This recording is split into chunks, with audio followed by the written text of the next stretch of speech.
नमस्कार सोलापूर. पुण्यश्लोक अहिल्यादेवी होळकर सोलापूर विद्यापीठाच्या वतीने वालचंद इन्स्टिट्यूट ऑफ टेक्नॉलॉजीमध्ये आविष्कार 2024 विद्यापीठ स्तरीय संशोधन महोत्सव सुरू झाला. यावेळी बोलताना कुलगुरू प्रकाश महानवर यांनी म्हटले की दैनंदिन मूलभूत गरजा आणि वारंवार येणाऱ्या समस्यावर शाश्वत उपाय शोधणे म्हणजेच वैज्ञानिक संशोधन. विद्यापीठ आणि महाविद्यालय स्तरावर आयोजित अशा संशोधन महोत्सवातून विद्यार्थ्यांच्या नवनव्या कल्पनांचा आविष्कार होत असतो. सर्वसमावेशक समस्या निवारणाची कल्पकता पुढे आणणे हाच संशोधन महोत्सवाचा उद्देश असल्याची भूमिका ही त्यांनी यावेळी मांडली.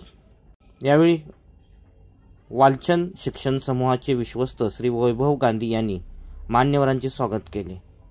तसेच सावित्रीबाई फुले पुणे विद्यापीठातील माजी विभाग प्रमुख प्रवीण सप्तर्षी, कुलगुरू लक्ष्मीकांत दामा, प्राचार्य डॉक्टर विजय आठवले, प्राध्यापक विकास पाटील, विद्यापीठ आविष्कार समन्वयक डॉक्टर विनायक धुळप, डॉक्टर अशोक शिंदे यांच्यासह आविष्कार 2024 महाविद्यालयातर्फे समन्वयक डॉक्टर सतीश काशीद, डॉक्टर रश्मी दीक्षित आदी यावेळी उपस्थित होते.